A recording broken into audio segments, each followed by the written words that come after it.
અત્યારે આઈપીએલ દરમિયાન તમને અમુક આવી વાતો સાંભળવા મળતી જ હશે કે શું તે ટીમ બનાવી, કોને રાખ્યો કેપ્ટન, જો આ પ્લેયર રમી ગયો તો ડબલ રૂપિયા મળશે। 49 રૂપિયાનું ઇન્વેસ્ટમેન્ટ કરીને લાખો કરોડો રૂપિયાના સપનાઓ દેખાડતી આ ફેન્ટેસી સ્પોર્ટ પ્લેટફોર્મ કેવી રીતે તમને જીતની આશામાં વ્યસ્ત રાખીને ખુદ કરોડો કમાઈ રહ્યા છે, ચલો હું તમને જણાવું આજનું જાણવા જેવુંમાં। નમસ્કાર, હું છું વિક્રમ અને તમે અથવા તમારી આજુબાજુ એવા લોકો હશે જ જે દરેક મેચ પહેલા ટીમ બનાવશે અને બાદમાં કરોડો રૂપિયાની જીતવાની આશા રાખશે। એમને એવું લાગે છે કે એક દિવસ એવો ચમત્કાર થશે અને મેં જે ટીમ બનાવી છે એક કોમ્બિનેશન ચાલી જ જશે અને હું બનીશ કરોડપતિ। તો સૌથી પહેલા તો તમારો આ ભ્રમ દૂર કરી દઉં એક સિમ્પલ ગણિતથી, જેમાં હું તમને સમજાવું કે આ મોડેલમાં સાચો વિજેતા કોણ છે। તો આવી ફેન્ટેસી એપનું મોડેલ કામ કઈ રીતે કરે છે? તો આમ તો કરોડો પ્લેયર આવી એપ પર રમતા હોય છે, પણ ધારો કે 5 પ્લેયર જેણે 100 રૂપિયા આપ્યા એક મેચ માટે, એટલે કે ટોટલ 500 રૂપિયા, જેમાં 28% જીએસટી લાગે, જે જશે ગવર્મેન્ટ પાસે, એટલે માઇનસ થયા 140 અને બચ્યા 360 રૂપિયા। હવે આ ફેન્ટેસી એપ પણ પોતાનો કટ લેશે, જે હોય છે 10 થી 15%, એટલે થયા માઇનસ 72 રૂપિયા। હવે જે અંતમાં 288 રૂપિયા જે બચ્યા છે, જે 5 માંથી જે વિનર બને છે તેને મળવા જોઈએ પણ મળતા નથી। જીતેલી રકમ જ્યારે તમે ઉપાડો છો ત્યારે કપાઈ જાય છે 30% ટીડીએસ, એટલે માઇનસ 86.4, પછી બચે 201.06 રૂપિયા। અને હવે એ પ્લેયરે 100 રૂપિયા લગાડેલા પણ છે, તો એ કાપી લઈએ તો મળે એને 101.6 રૂપિયા। આ એક અંદાજિત આંકડો છે, પણ આ ફેન્ટેસી એપનું મોડેલ આ રીતે જ કામ કરે છે। તો જો વિજેતાનો પ્રોફિટ 101.6 રૂપિયા, એપનો પ્રોફિટ 72 રૂપિયા અને સરકારનો પ્રોફિટ 226.4 રૂપિયા, એટલે સૌથી વધુ રૂપિયા વિજેતાને નહીં પણ ગવર્મેન્ટને મળે છે। એટલે તમને એવું થશે કે એટલે જ કદાચ આવી ફેન્ટેસી એપ બે રોકટોક ચાલે છે, પણ એવું નથી। આ એપ બે રોકટોક ચાલે છે તેની પાછળનું કારણ જાણવા માટે આપણે જઈએ પાછળ બ્રિટિશ રૂલમાં। તારીખ 25 જાન્યુઆરી 1867, ધ પબ્લિક ગેમ્બલિંગ એક્ટ 1867, એ સમયે ગેમ્બલિંગ હાઉસ એનિમલ ફાઇટ પર પૈસા લગાડવા જેવી ગેમ્સ પર સટ્ટો લાગવા પર પ્રતિબંધ મૂકતો એક્ટ પસાર થયો।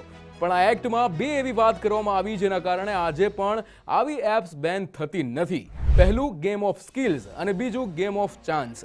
એવી રમતો પર વાંધો નથી જેમાં સ્કિલ્સનો ઉપયોગ કરવો પડે, જેમાં વિચારવું પડે, મગજ ચલાવવું પડે, પણ એવી રમતો બેન કરવામાં આવી જેમાં ચાન્સ પર જીત નિર્ધારિત હોય। એક્ટમાં લખેલી આ જ વાત કારણ છે ઓનલાઈન કે ફેન્ટેસી ગેમના અસ્તિત્વ પાછળ। 1867ના આ એક્ટને આઝાદી બાદ જ્યારે આપણું સંવિધાન બન્યું તો એક્ટને એવી જ રીતે જેમ લખ્યું છે તેમ લઈ લેવામાં આવ્યું, કોઈ જ બદલાવ કરવામાં નથી આવ્યો। પણ અમુક રાજ્યોએ આ એક્ટમાં પોતાની રીતે બદલાવ પણ કર્યો અને અમુક એવા દેશના સ્ટેટ્સ છે જેણે આવી એપ પર બેન પણ કરેલો છે, જેમ કે આસામ, આંધ્રપ્રદેશ, તેલંગાણા, નાગાલેન્ડ, સિક્કિમ અને ઓડિશા। આ એવા સ્ટેટ છે જ્યાં આવી ફેન્ટેસી એપને બેન કરવામાં આવી છે, એ હદ સુધી કે તમે જો કદાચ આ સ્ટેટમાં એન્ટર થાવ એટલે આવી એપ કામ કરવાનું જ બંધ કરી દે। પણ તમે વિચાર કરો લોકોને કેવી લત લાગી છે આ એપ્સની કે એપમાં ટીમ બનાવવા માટે તે બોર્ડર પાર જાય છે અને પછી ટીમ બનાવીને પાછા આવી જાય છે। એટલે કે એવો લૂપ હોલ જે આ એક્ટમાં છે, જેના કારણે અનેક વાર જે કામ રિયલમાં ગેરકાયદેસર છે તે ઓનલાઈનમાં કાયદેસર થઈ જાય છે અને કોર્ટમાં આવી એપ વિરુદ્ધ કેસ થાય તો પણ આ એપના માલિક જ કેસ જીતે છે। સ્ક્રીન પર જે આ બધા તમે કેસ જોઈ રહ્યા છો, જેમાં કોર્ટે એવું કહ્યું હતું કે આ ગેમ ઓફ સ્કિલ છે, એટલે આ સટ્ટાબાજી કરાવતી એપના માલિક કેસ જીતી ગયા હતા।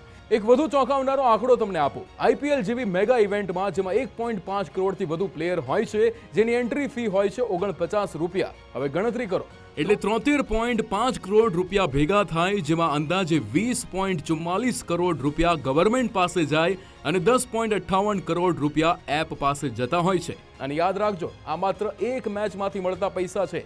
એક વર્ષમાં કેટલી મેચ હોય છે, અલગ અલગ સ્પોર્ટ્સની અનેક મેચ, અને 70 થી વધુ તો માત્ર આઈપીએલ મેચ હોય છે।